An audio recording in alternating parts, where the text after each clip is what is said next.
We do have some background noise there. I'm not sure where it's coming from, but I think it's just been fixed. Thank you. I am so excited to be here for our next episode of Brighter Days and Better Movement. You heard a song playing at the beginning, Brendan Boyle.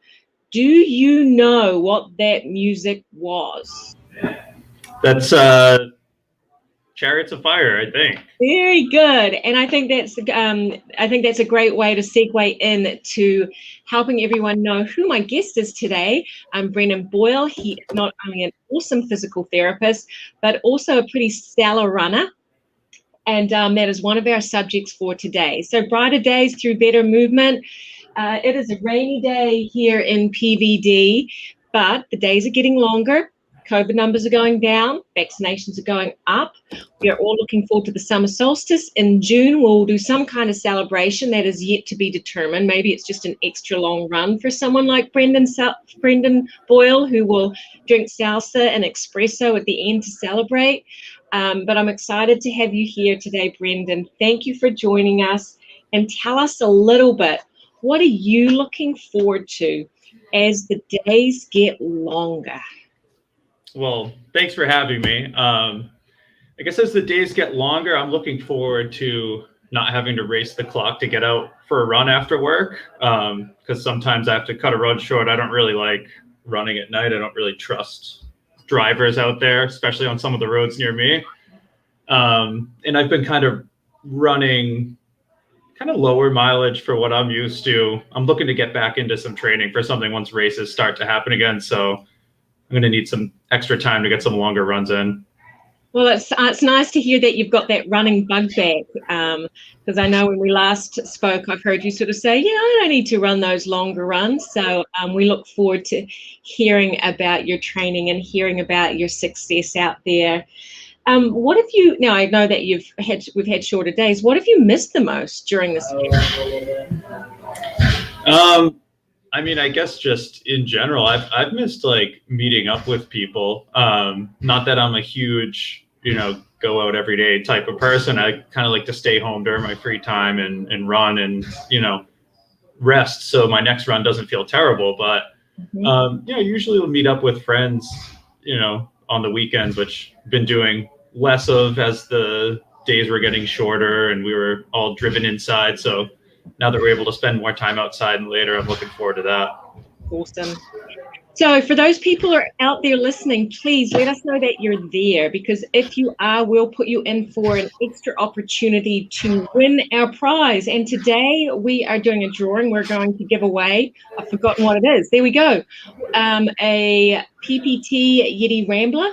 So we'll be giving away one of those. So please let us know who you are, where you are.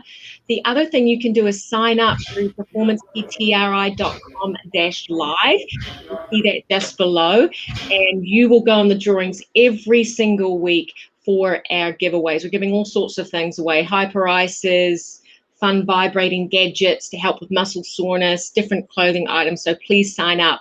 Also, with Brendan here today, it's a perfect time to ask him a question. You can ask him anything you like, whether it's to do with PT, whether it's to do with running, working from home, whatever it is, aches and pains.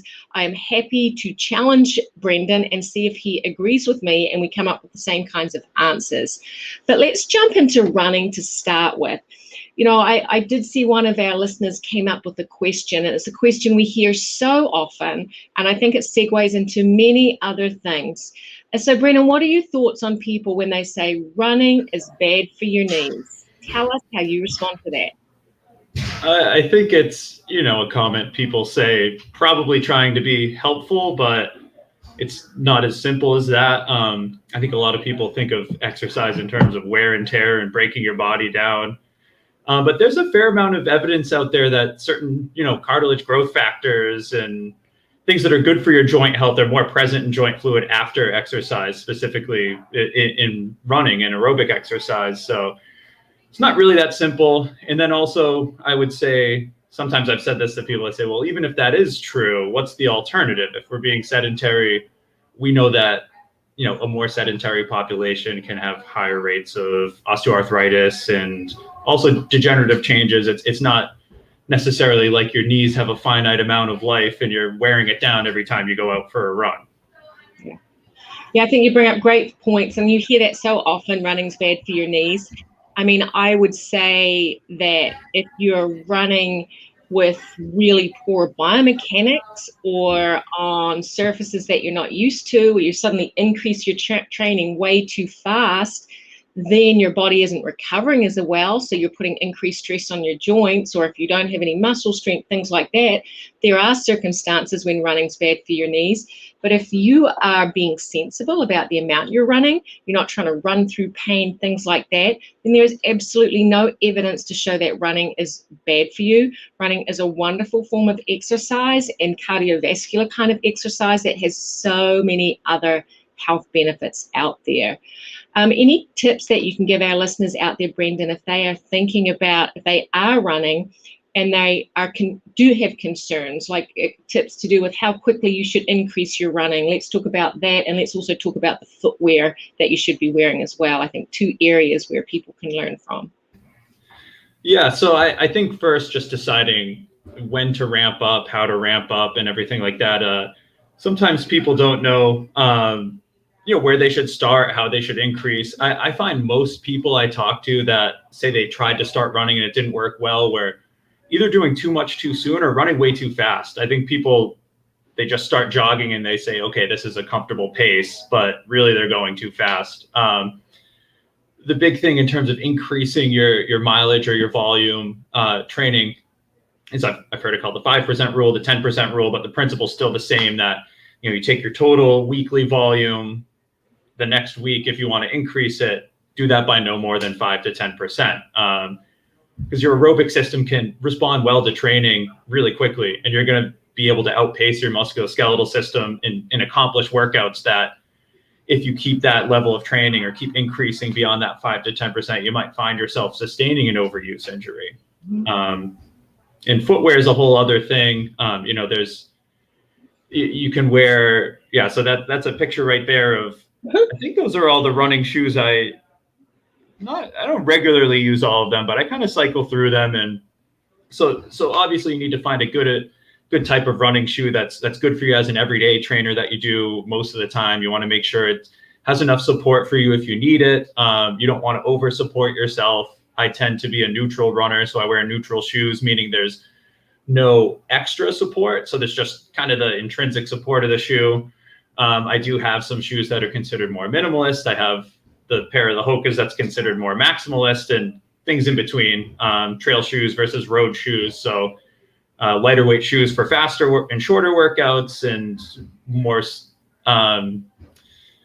more substantial shoes for longer workouts, especially because I do most of my running on the road, and obviously concrete is not the most forgiving surface. So I do like to go with something a little bit more substantial for something like that. What's your favorite pair of running shoes at the moment? If I said, go home, go for a run, and you could put on whatever pair, which pair would it be?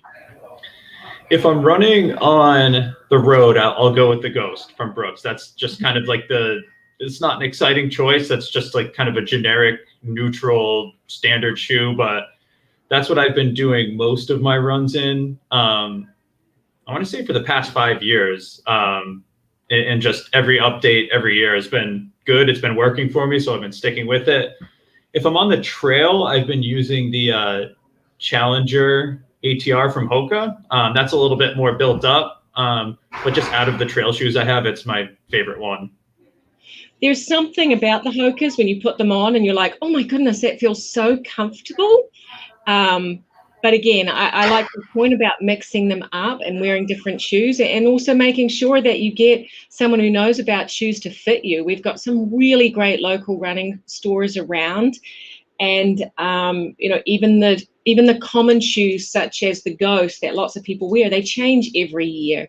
So I think it's just really important for people to not just think, oh, I'll just order the same old shoe online every year. Like, take your time to go to your local running store, because shoes do evolve, do change, and it's kind of fun to try on new kinds of sneakers and new kinds of shoes as well.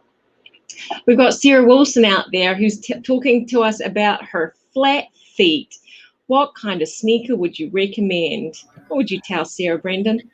So you bring up a good point about the local running stores, because I would say if you have flat feet, you should still go to your local running store, because some people assume if you have a flat foot, you're overpronating, you need a supportive shoe. That's not necessarily true. I learned a lot about this when I was in PT school working at Marathon Sports. They have their kind of training that they put everyone through, so you're knowledgeable about the shoes and their gait analysis, which is really scaled down. It's really only relevant to the shoes they're selling. It's not the type of gait analysis we do in the clinic at an evaluation or a running analysis. But if you have flat feet, you could still have a neutral subtalar joint, meaning your arch is flat, but it's not collapsing with each step. It's just staying flat, where you could have a neutral, what's considered a straight lasted shoe, meaning it's not pinched in your arch. So you have cushion underneath your whole foot.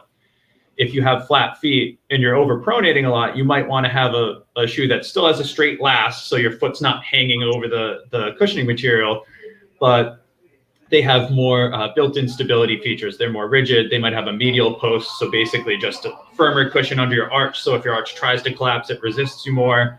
And there are a whole other bunch of features that they can build into the shoe to prevent that. So I would say if you have flat feet, that'll push us towards a type of shoe, but we'd have to see you walking and running in the shoe to really give a good specific recommendation. It's great points. It's a little bit like when someone says, oh, you've got back pain, here's what you do. It's not quite as simple. You know, you've got flat feet, there isn't just a one shoe fits all, because there's lots of different reasons why you feel like your feet are flat and what they appear to be, whether it's to do with soft tissue, strength, biomechanics, all different reasons. So seeing those geeky people at the running stores who seem to know about all the new models and all the new kinds of shoes is can be really helpful and help your performance when you're running. Those people who don't want to run, so they've still got to fit some cardiovascular exercise in.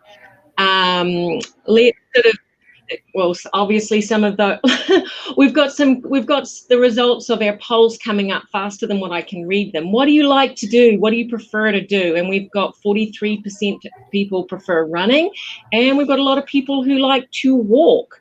So if you would like to get more into walking, how does someone decide? Walking or running? Is one better than the other? What are your thoughts on it, Brendan? I would say, I mean, walking, it might be easier to start, but they both have unique challenges if you're increasing the amount that you're doing it. I don't think there's really any way to say, is a 5-mile walk easier or harder than a 2-mile run? So you do want to start slow regardless. I think if you're more into walking than running, you still want to follow that 5% rule, measure your volume. You can measure it by the distance you're going or the time that you're out there. I find sometimes it's good to measure your total time, so then you're not getting too competitive with yourself trying to go faster and faster. But the same principles still hold. You know, it's a different movement biomechanically.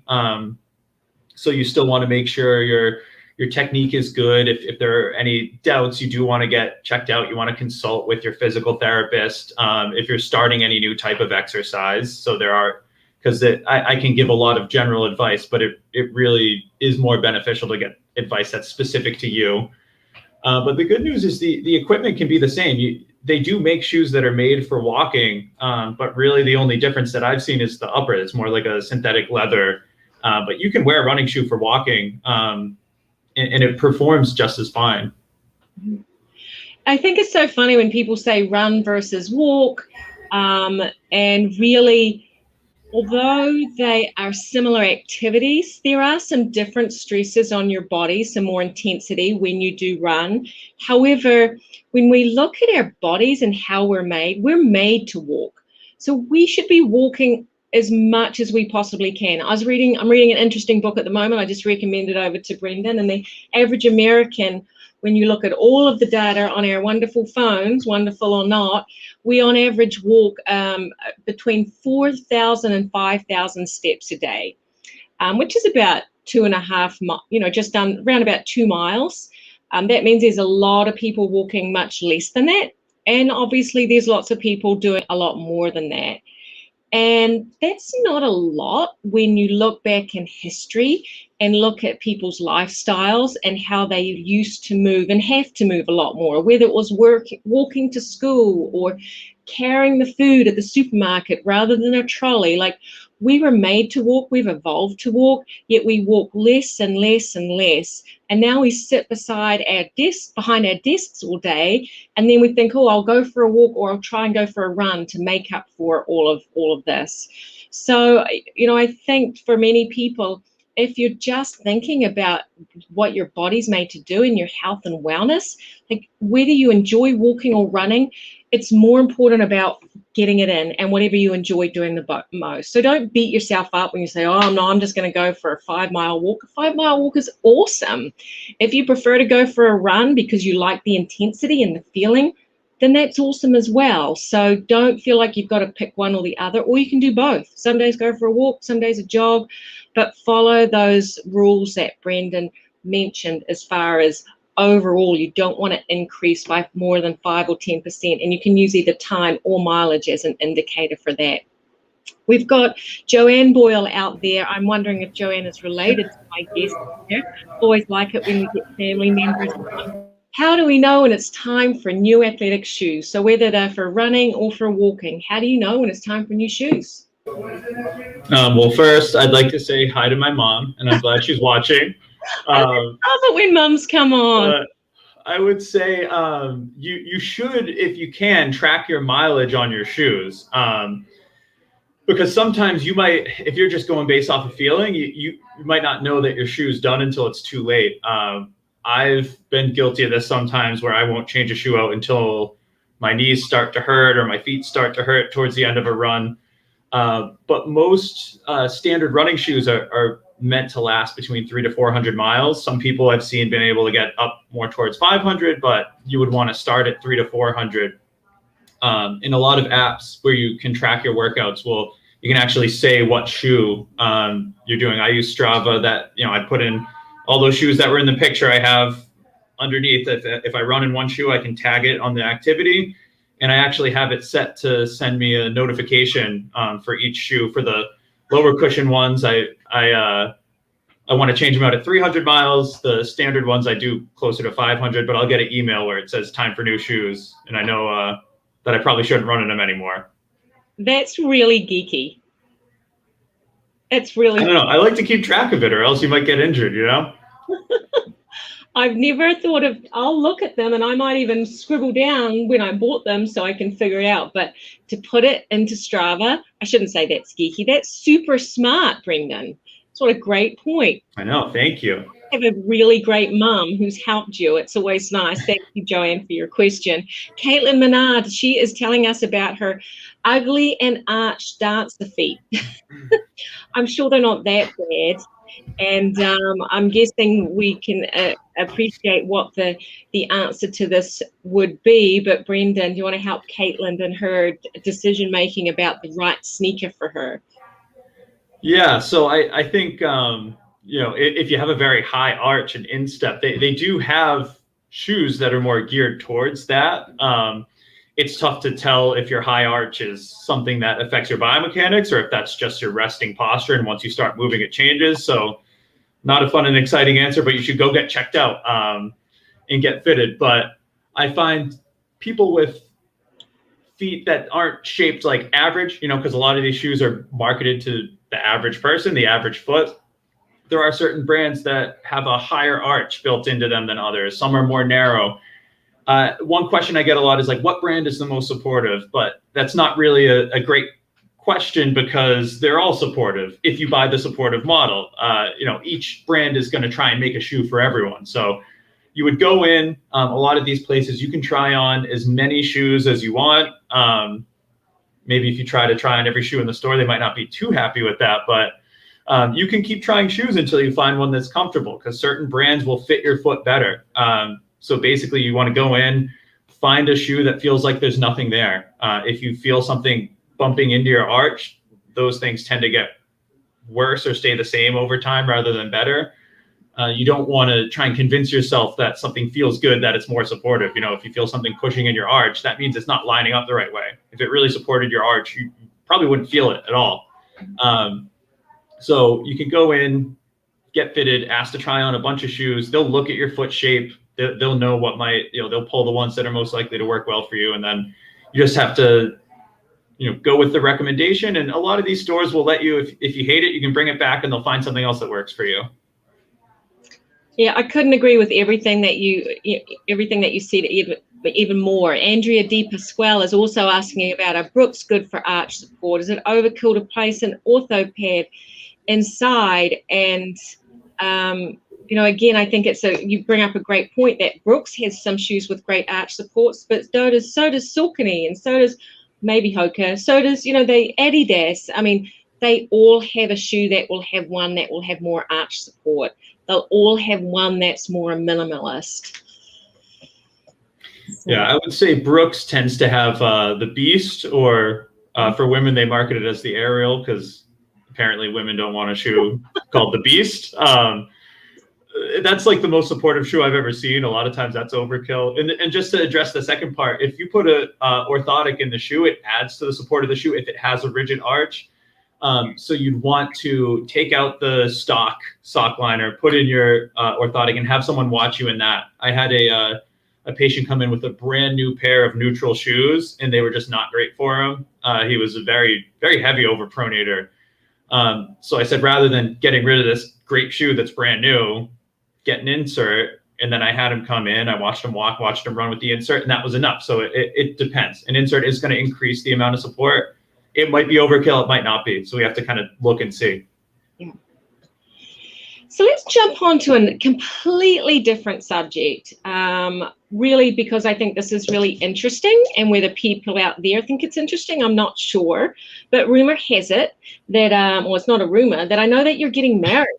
You're getting married. When are you getting married, Brendan? I'm getting married in January. That's awesome. That's awesome. Yes. And I hear that you have quite a following on Instagram because you are trying to get Poland Springs to come up with the right flavored salsa water for your wedding. I mean, I just have to question you, why, how did this come about? How does someone wake up one day? How do I want this I want a different kind of flavor. Usually it's wine or some certain kind of flour, but flowers at a wedding, but a flavored salsa.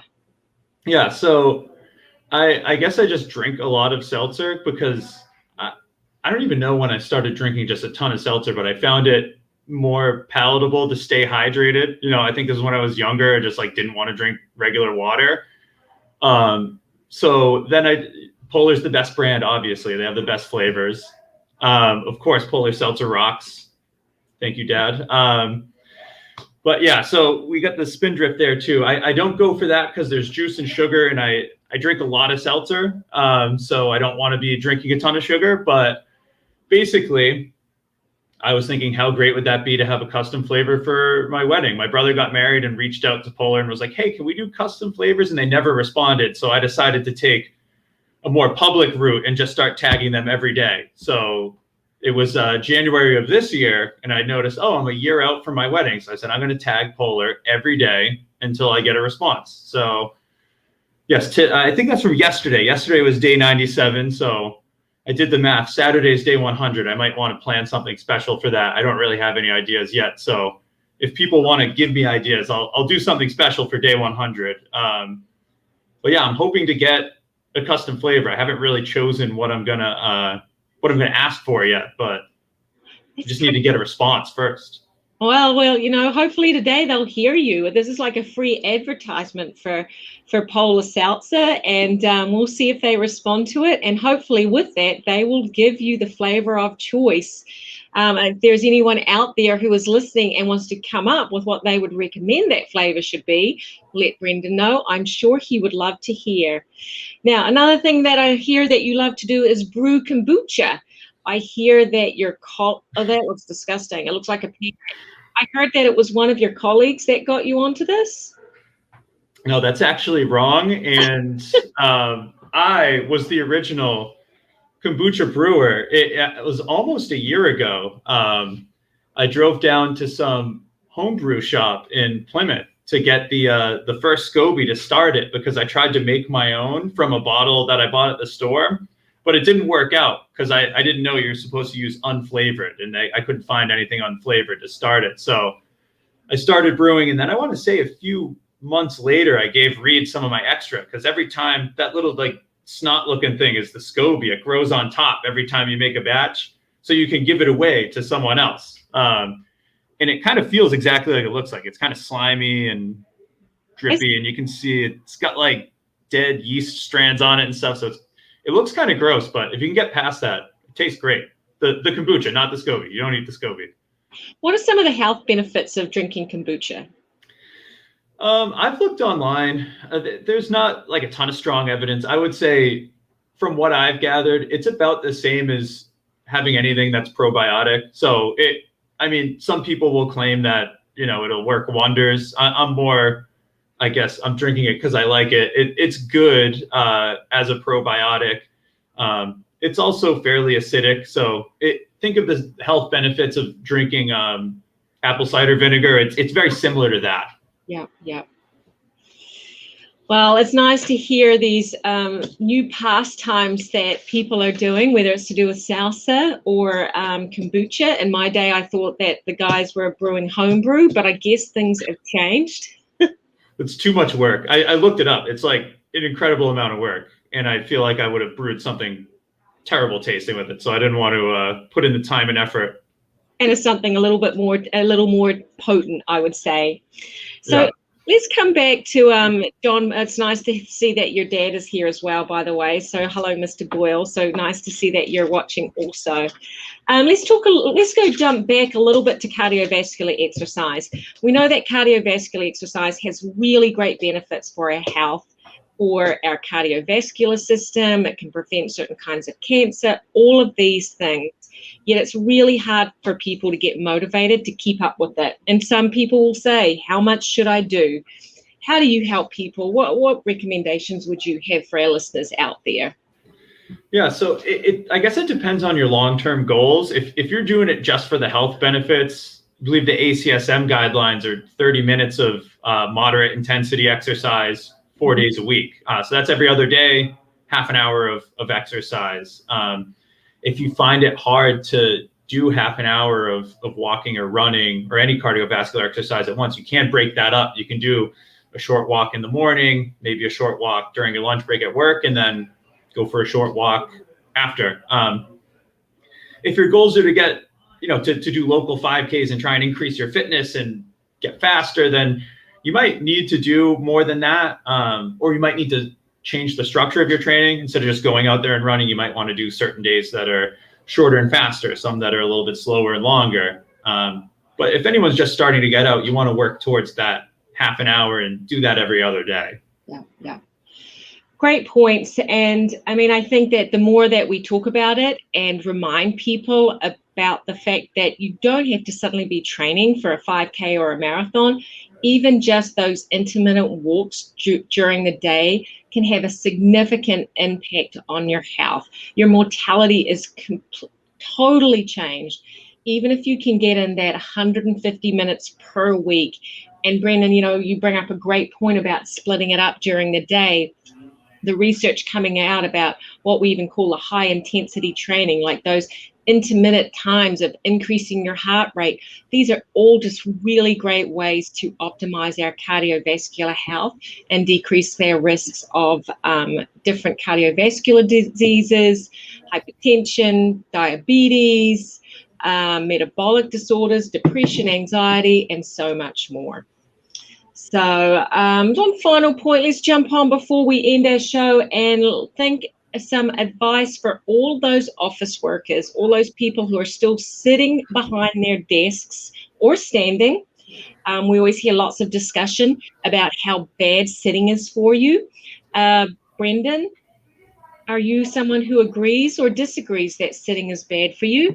And if you think it's bad for you, how do you correct it? If you think it's good for you, how do you defray that rumor that sitting is bad for you?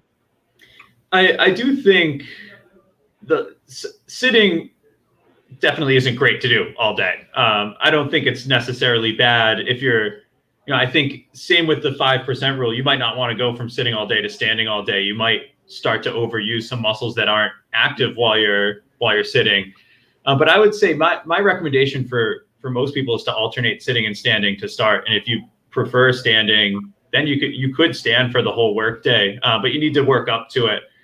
So I would tell people, sitting, it does open you up to certain injuries. I was just talking with a patient earlier today that she's like, well, what do you think caused this injury? She's like, I don't do anything. I'm like, well, I think that caused the injury, that you don't do anything. So if you can, stand for an hour, sit for an hour, and alternate that throughout the day. Or sometimes I tell people, set a timer on your phone. Some people like, once I'm working, I just zone out. It's like, set a timer on your phone. If you reach a half hour and you haven't moved, walk for 30 seconds, get up, take a lap.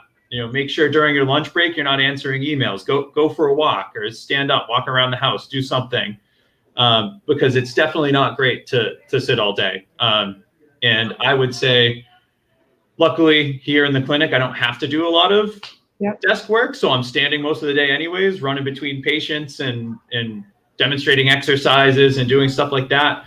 But if I did have to work a desk job, I'd try and get some type of standing desk where you can alternate. I would stand for a few hours and then maybe sit for a little bit if my back starts to get sore, my feet start to get sore, and then sit for 20, 30 minutes and then stand back up again. I think that's a good long-term solution. Mm-hmm.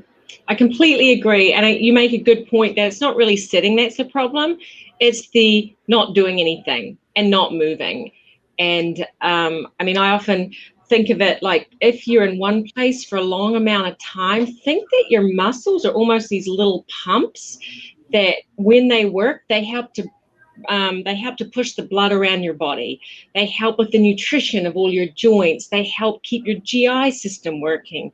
So anytime you stay in one position for an extended amount of time, you're impacting many different systems in your body. So whether you sit, whether you stand, just find whatever opportunity you can to move.